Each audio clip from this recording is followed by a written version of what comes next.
Hello everyone. जैसा कि हम पढ़ रहे थे एनसीईआरटी की बुक और उसमें हम 6 से लेकर 10 तक की क्लास की एनसीईआरटी की एसएसटी की बुक्स पढ़ रहे थे और उसी सीरीज को आगे बढ़ाते हुए हम इस वीडियो में पहुंच चुके हैं क्लास 10th में और उसकी हम पढ़ रहे हैं जियोग्राफी और उसके हमने 2 चैप्टर पहले पढ़ लिए हैं और ये है उसका तीसरा चैप्टर जिसका नाम है जल संसाधन। आइए इसको शुरू करते हैं। सबसे पहले ये दिया हुआ है एक चित्र जिसमें है ये है एक लड़का, ये है जिसका नाम है चिंटू और ये है पिंकी। चिंटू कहता है पिंकी, क्या तुमने टीवी पर असम में आई बाढ़ पर दिल दहलाने वाली रिपोर्ट देखी? हे भगवान, उनके क्या प्रलय मचाई है। रास्ते में जो कुछ आया बर्बाद कर दिया और बहा ले गई। फिर ये पिंकी कहती है, हाँ चिंटू, मैंने देखा। क्या यह आश्चर्यजनक नहीं है कि जल जीवन दे भी सकता है और ले भी सकता है।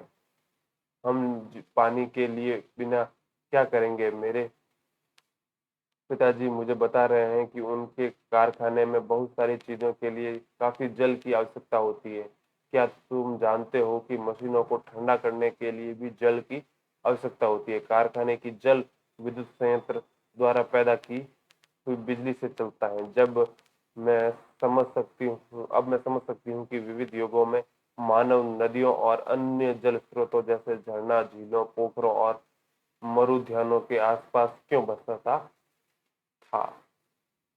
जैसा कि आप जानते हैं कि 3/4 धरातल जैसे जल से ढका हुआ है, परंतु इसमें प्रयोग में लाने योग्य जल लवणीय जल का अनुपात बहुत कम है।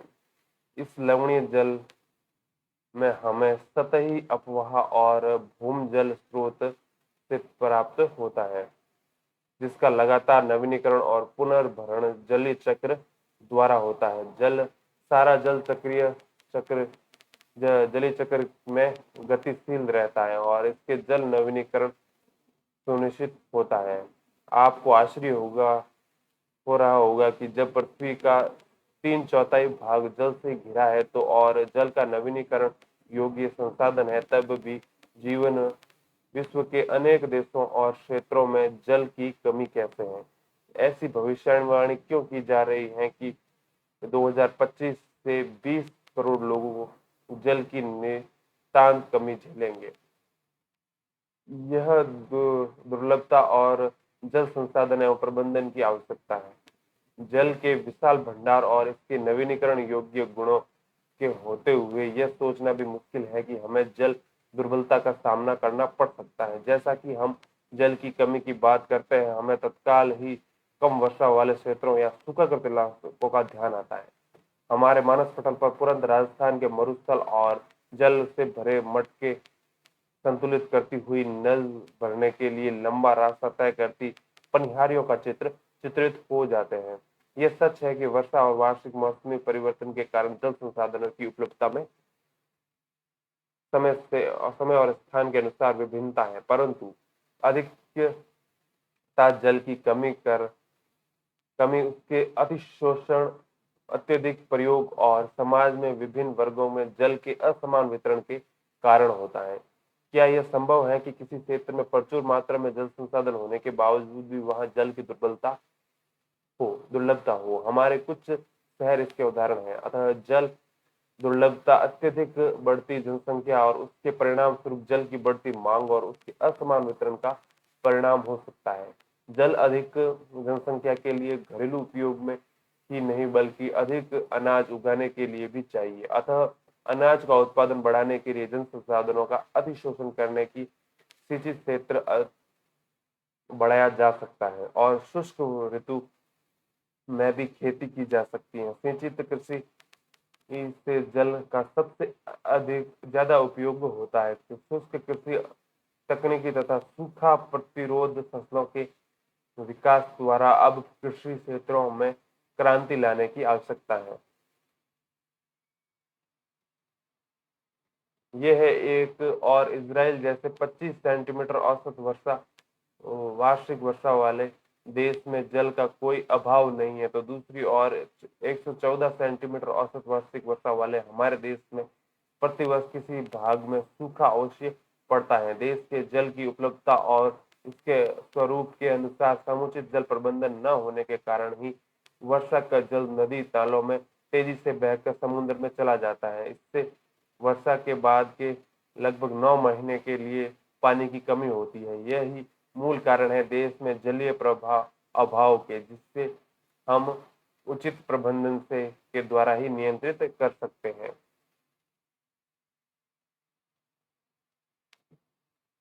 Water water everywhere, not a drop of drinking. After a heavy downpour, a boy collecting drinking water in a Kolkata life in the city and its adjacent districts was paralyzed as a incredible overnight rain, measuring a record 180 millimeter, flooded vast areas and disputed traffic. A Kashmiri earthquake survivor carries water in the snow in a disaster devastated village.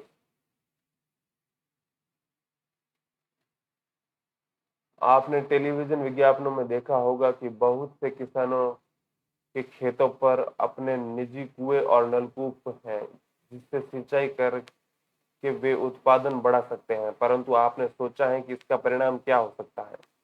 इसके कारण भूमि जल स्तर नीचे गिरा सकता है और लोगों के लिए जल की उपलब्धता में कमी हो सकती है और भोजन सुरक्षा खतरे में पड़ सकती है। स्वतंत्रता के बाद भारत में तेजी से औद्योगिकरण और शहरीकरण हुआ और विकास के अवसर प्राप्त हुए। आजकल हर जगह बहुराष्ट्रीय कंपनियां एमएनसीएस बड़े औद्योगिक घरानों के रूप में फैली हुई हैं। उद्योगों की बढ़ती हुई संख्या के कारण अलवणीय जल संसाधनों पर दबाव बढ़ रहा है। औद्योगिक और जल संसाधन अत्यधिक जल के अलावा उनको चलाने के लिए ऊर्जा की भी आवश्यकता होती है और इसकी काफी हद तक पूर्ति जल विद्युत के से होती है।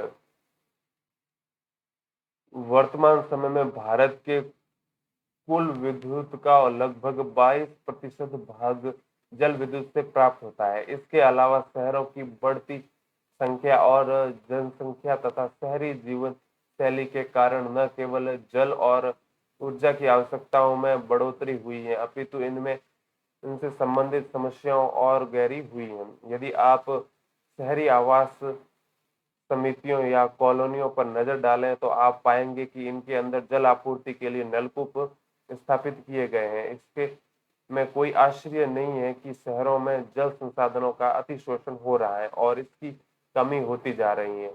अब तक हमने जल दुर्लभता के मात्रात्मक पहलू की बात की है। आओ हम ऐसी स्थिति के बारे में विचार करें जहां लोगों की आवश्यकता के लिए काफी जल संसाधन है, परंतु फिर भी इन क्षेत्रों में जल की दुर्लभता है। यह दुर्लभता जल की खराब गुणवत्ता के कारण हो सकती है। पिछले कुछ वर्षों में यह चिंता का विषय बनता जा रहा है कि लोगों की आवश्यकता के लिए प्रचुर मात्रा में जल उपलब्ध होने के बावजूद यह घरेलू और औद्योगिक अपशिष्टों, रासायनिक कीटनाशकों और कृषि के में प्रयुक्त उर्वरकों द्वारा प्रदूषित है और मानव उपयोग के लिए खतरनाक है। भारत की नदियां विशेषकर छोटी सरिताएं जह जहरीली धाराओं में परिवर्तित हो गई हैं और बड़ी नदियां जैसे गंगा और यमुना को भी शुद्ध नहीं है।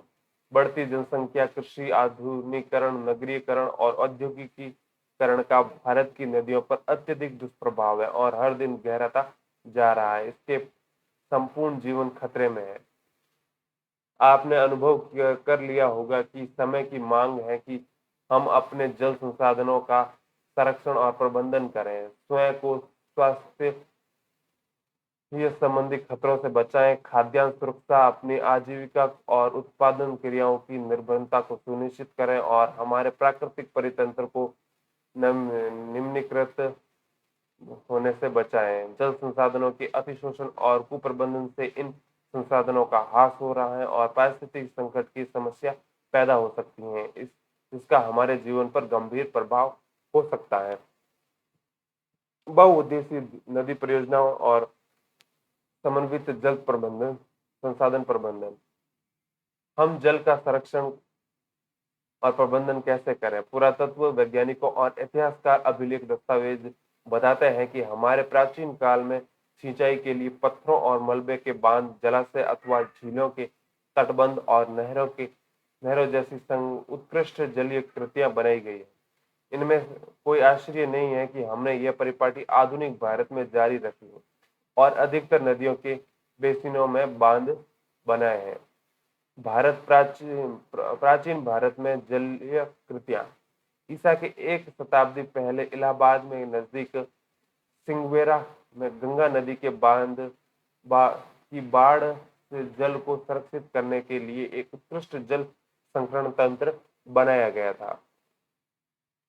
चंद्रगुप्त मौर्य के समय वृहद स्तर पर बांध, झील और सिंचाई तंत्रों का निर्माण करवाया गया था। कलिंग उड़ीसा, नागार्जुनकोंडा आंध्र प्रदेश, बेन्नूर कर्नाटक और कोल्हापुर महाराष्ट्र में उत्कृष्ट सिंचाई तंत्र होने के सबूत मिलते हैं। अपने समय की सबसे कृत्रिम झीलों में से एक भोपाल झील 11वीं शताब्दी में बनाई गई। 14वीं शताब्दी में इल्तुतमिश ने दिल्ली के सिरी फोर्ट क्षेत्र में जल की सप्लाई के लिए हौज खास एक विशिष्ट तालाब बनवाया। यह है हीराकुंड बांध का चित्र। बांध क्या है?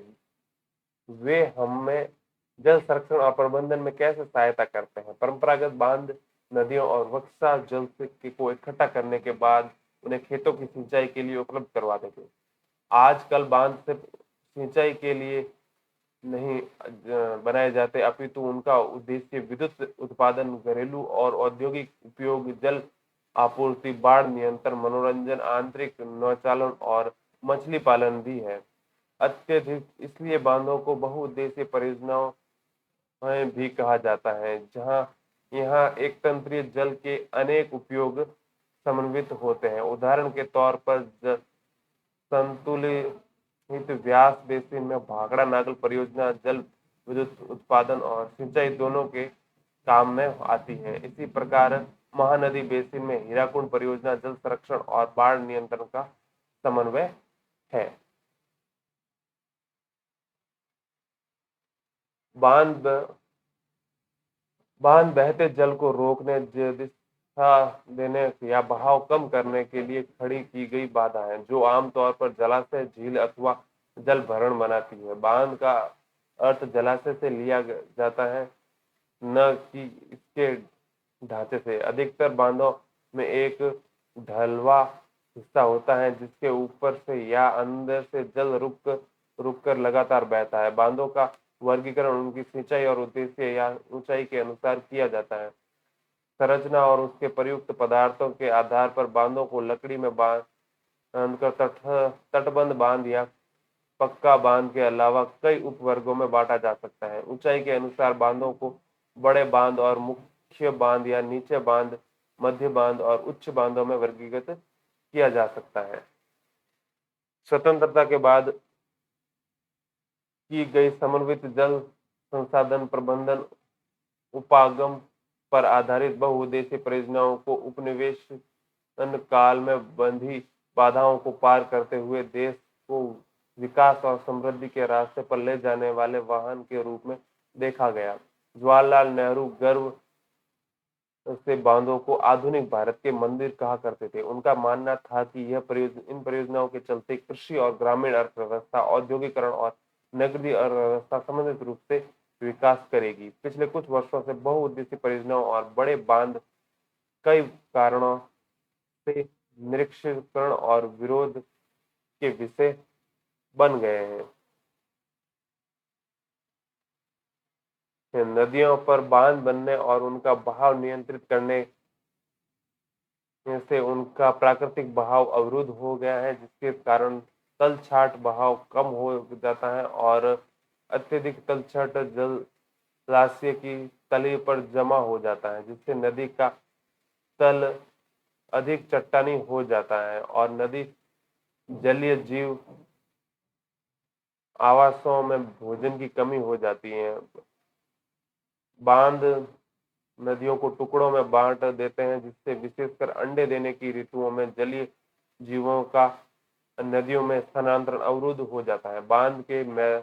बाढ़ के मैदान में बनाई जाने वाली जलाशयों द्वारा वहां मौजूद वनस्पति और मिट्टियों का जल में डूब जाती है और कालांतर में अपघटित हो जाती है।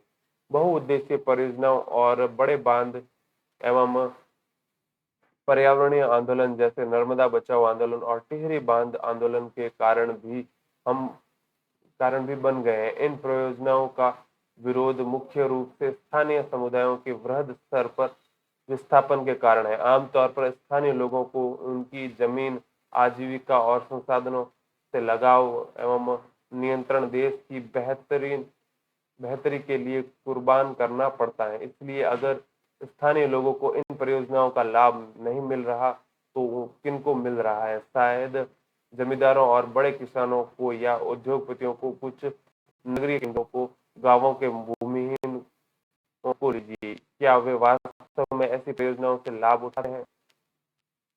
सिंचाई ने कई क्षेत्रों में फसल रूप परिवर्तित कर दिया है, जहां किसान जल गहन और वाणिज्यिक फसलों की ओर आकर्षित हो रहे हैं। उनमें मृदाओं के लवणीकरण जैसे गंभीर पारिस्थितिकी परिणाम हो सकते हैं। इसी के दौरान अमीर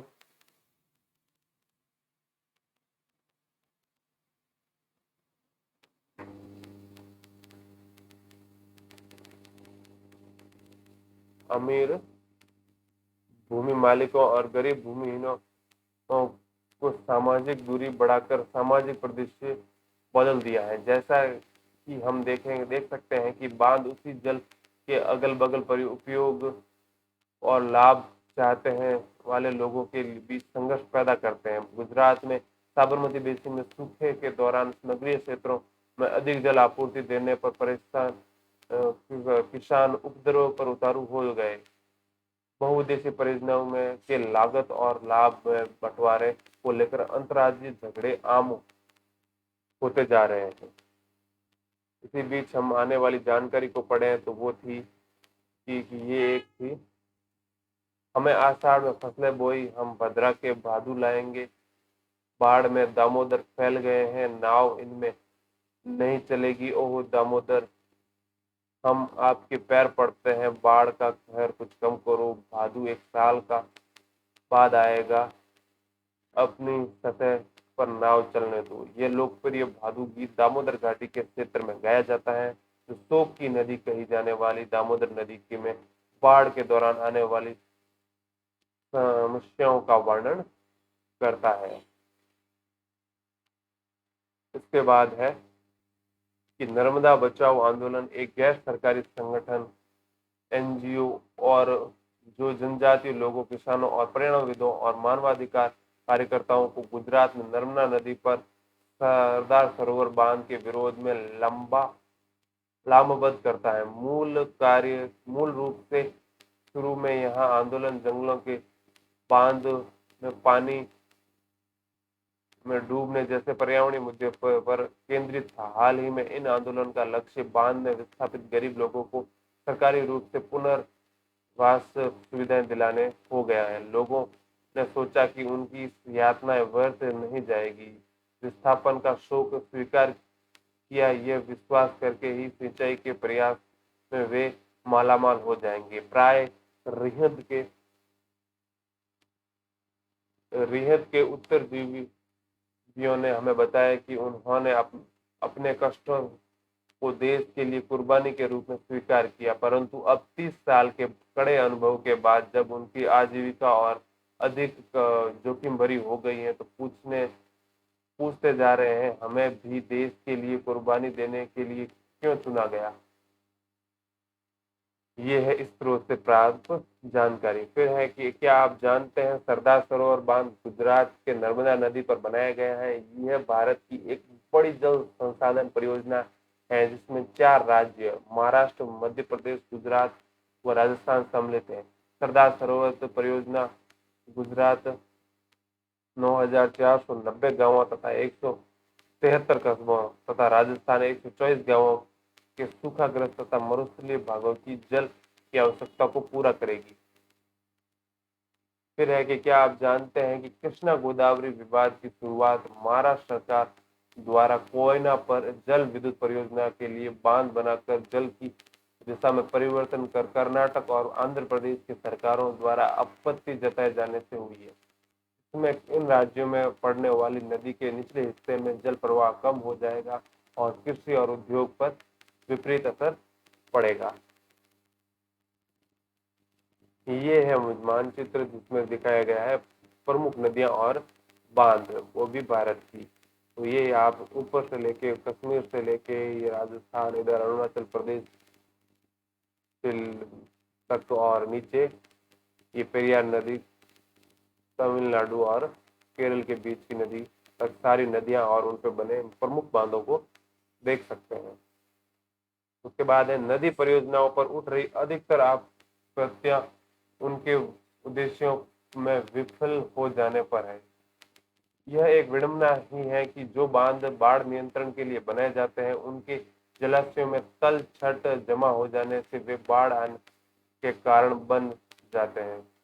अत्यधिक वर्षा होने की दशा में वे बड़े बड़े बांध भी कई बार बाढ़ नियंत्रण में असफल रहते हैं। अपने पढ़ा होगा कि वर्ष 2006 में महाराष्ट्र और गुजरात में भारी वर्षा के दौरान बांधों में छोड़े गए जल की वजह से बाढ़ की स्थिति और विकट हो गई। इन बाढ़ों में न केवल जान और माल का नुकसान हुआ अपितु वृहद स्तर पर मृदा अपरदन भी हुआ।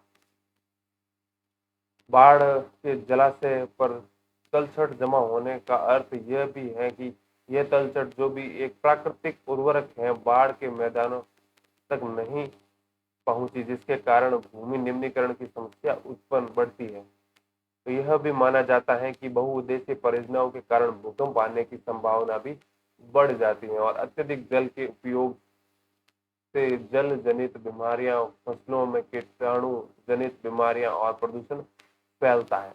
वर्षा जल संग्रहण, बहुत से लोगों का मानना है कि बहुउद्देशीय परियोजनाओं के अलाभद्र असर और उन पर उठे विवादों के चलते वर्षा जल संग्रहण तंत्र इनके सामान्य आर्थिक और पारिस्थितिकी तौर पर व्यवहार्य विकल्प हो सकते हैं। प्राचीन भारत में उत्कृष्ट जलीय निर्माण के साथ साथ जल संग्रहण ढांचे भी बनाए जाते हैं। लोगों को वर्षा पद्धति और मृदा के गुणों के बारे में गहरा ज्ञान था। उन्होंने स्थानीय परिस्थितियों और उनका आवश्यकता अनुसार वर्षा जल, भूमजल, नदी जल और बाढ़ जल संग्रहण के अनेक तरीके विकसित कर लिए थे। पहाड़ी और पर्वतीय क्षेत्रों के लोगों में गुल अथवा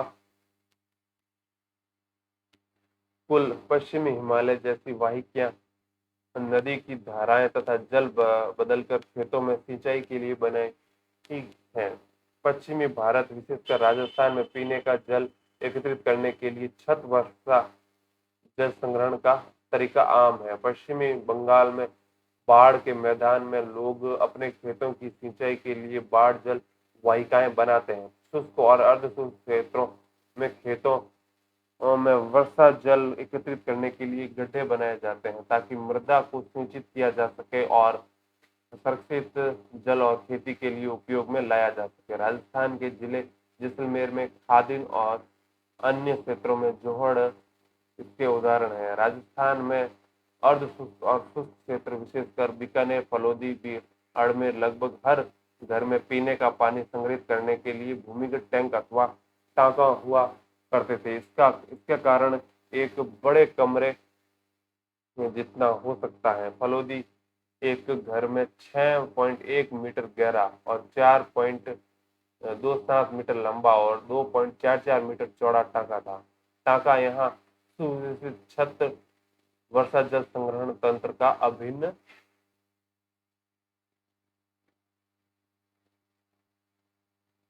अभिन्न हिस्सा होता है, जिसे मुख्य घर या आंगन में बनाया जाता था। वे घरों की ढलवा के छतों से पाइप द्वारा जुड़े हुए थे। छत से वर्षा का पानी इन नलों में होकर भूमिगत नाका तथा तक पहुंचता था। यहाँ उसे एकत्रित किया जाता था। वर्षा का पहला जल छत और नलों को साफ करने के लिए प्रयोग होता था और उससे संग्रहित नहीं किया जाता था। इसके बाद होने वाली वर्षा का जल संग्रहण किया जाता था। टांके में वर्षा जल असली वर्षा ऋतु का संग्रहित किया जा सकता है। यह इसे जल की कमी वाली ग्रीष्म ऋतु तक पीने तक का जल उपयोग करवाने वाला जल स्रोत बनाया है। वर्षा जल अथवा पालर पानी जैसा कि इसे इन क्षेत्रों में पुकारा जाता है, प्राकृतिक जल का शुद्धतम रूप समझा जाता है। कुछ घरों में टांकों के साथ भूमिगत कमरे भी बनाए जाते हैं, क्योंकि जल का यह स्रोत इन कमरों को भी ठंडा रखता है, जिससे ग्रीष्म ऋतु में गर्मी में राहत मिलती है। फिर है कुछ रोचक तथ्य। उससे पहले हम देखें तो वो ये चित्र है जिसमें वर्षा जल संरक्षण के लिए बारे में बताया गया। ये है जो वर्षा के जल को सुरक्षित करने के लिए छत का जो भी पानी है उसको पाइप के माध्यम से या तो टाँकों में या फिर भूमि में इस हैंडपंप जहाँ से हैंडपंप की खुदाई की गई है उसी के पाइप के साथ जोड़ दिया जाता था, ताकि ये सारा जल सीधा भूमि में इस भूमि जल स्तर को बढ़ाने में काम में लिया जाता है। ये है हैंडपंप के माध्यम से पुनर्भरण, और ये है टाका बेकार पड़े कुएं के माध्यम से पुनर्भरण। पीवीसी पाइप का इस्तेमाल करके छत का वर्षा जल एकत्रित किया जाता है। रेत और ईंट प्रयोग करके जल का छनन किया जाता है। भूमिगत पाइप के द्वारा जल हौज तक ले जाया जाता है, जहां से इसे तुरंत प्रयोग किया जा सकता है। हौज के अतिरिक्त जल कुएं तक ले जाया जाता है। कुएं का जल भूमिगत जल का पुनर्भरण करता है। बाद में इस जल का उपयोग किया जा सकता है। ये है एक पुल में वर्तुल ग्रामीण तालाब बनता है काजा गांव के चित्र के अनुसार, जिसमें तुरंत पड़ने वाले पानी छोड़ सकते हैं। फिर है एक रोचक तथ्य जिसमें है मेघालय की राजधानी शिलोंग में छत जल वर्षा संरक्षण प्रचलित है। यह रोचक इसलिए है क्योंकि चेरापूंजी और मौसिनराम जहां विश्व की सबसे अधिक वर्षा होती है, शिलोंग में 55 किलोमीटर की दूरी पर स्थित है, और यह शहर पीने के पानी की कमी की गंभीर समस्या का सामना करता है। शहर के लगभग हर घर के छत वर्षा जल संरक्षण की व्यवस्था है। घरेलू जल आवश्यकताओं की कुल मांग के लगभग 15 से 25% हिस्से की पूर्ति छत जल संग्रहण व्यवस्था से की जाती से ही होती है। फिर है यह दुख की बात है कि आप पश्चिम राजस्थान के छत जल संग्रहण की रीति इंदिरा गांधी नहर में उपलब्ध बारहमासी पेयजल के कारण कम होती जा रही है। हालांकि कुछ घरों में टांकों की सुविधा अभी भी है, क्योंकि इन्हें नल के पानी का स्वाद पसंद नहीं है। सौभाग्य से जल की भारत आज भी भारत में कई ग्रामीण और शहरी क्षेत्रों में जल संग्रहण और संरक्षण का यह तरीका प्रयोग में लाया जा रहा है। कर्नाटक के मैसूर जिले में स्थित एक सुदूर गांव गुंडाथूर में ग्रामीणों में अपने घर के में जल आवश्यकता पूर्ति जल वर्षा जल संग्रहण की व्यवस्था की हुई है। गांव के लगभग 200 घरों में यह व्यवस्था है, और इस गांव में वर्षा जल संपन्न गांव की ख्याति अर्जित की है। यहाँ प्रयोग किए जा रहे वर्षा जल संग्रहण ढांचों के बारे में अधिक जानकारी आप चित्र 3.4 से में देखें। एक गांव में हर वर्ष लगभग 1000 मिलीमीटर वर्षा होती है। ये है चित्र जिसमें है छत जल संग्रहण थार के लिए सभी शहरों और ग्रामों में प्रचलित था। वर्षा जल जो कि घरों की ढालू छतों पर गिरता है और उसे पाइप द्वारा भूमिगत टांके के अंदर ले जाते हैं। भूमि में गोल छिद्र जो मुख्य घर अथवा आंगन में बना होता है। ऊपर दिखाया गया चित्र दर्शाता है कि जल पड़ोसी की छत से एक लंबे पाइप के द्वारा लाया जाता है, जहां पड़ोसी की छत का उपयोग वर्षा जल के एकत्रित करने के लिए किया जा रहा है। चित्र में एक छेद दिखाया गया है जिसके के द्वारा जल का भूमिगत टांके में चला जाता है।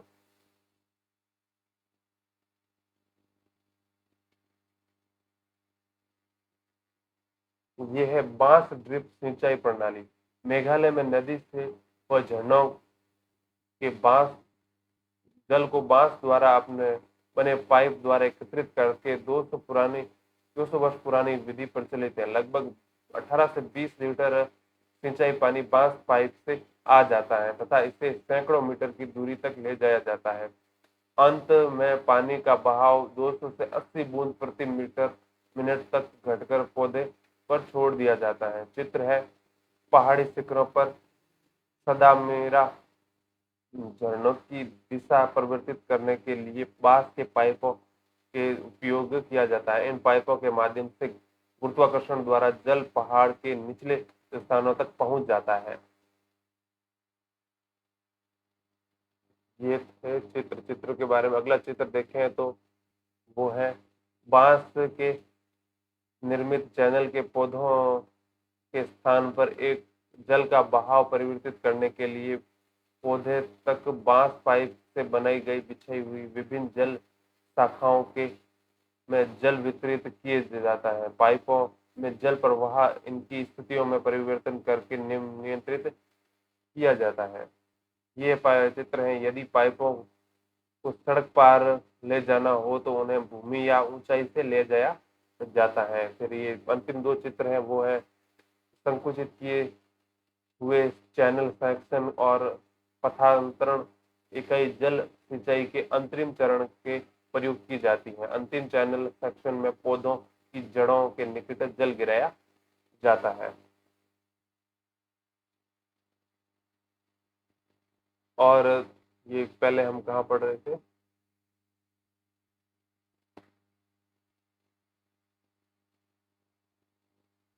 इतने मिलीमीटर वर्षा होती है और 10 भराई के साथ यहाँ संरक्षण दक्षता 80% है। यहाँ हर घर लगभग प्रत्येक वर्ष 50,000 लीटर होना है लीटर जल का संग्रहण और उपयोग कर सकता है। 200 घरों द्वारा हर वर्ष लगभग 1 लाख लीटर जल एकत्रित किया जाता है। फिर एक रोचक तथ्य जिसमें है तमिलनाडु एक ऐसा राज्य है जहां पूरे राज्य में हर घर के में छत जल संग्रहण ढांचों का बनाना आवश्यक कर दिया गया है। इस संदर्भ में 200 किसी व्यक्तियों पर कानूनी कार्रवाई हो सकती है। इसी के साथ ये चैप्टर यहीं समाप्त होता है। मिलेंगे नेक्स्ट वीडियो में नेक्स्ट चैप्टर के साथ। तब तक के लिए धन्यवाद। Thank you.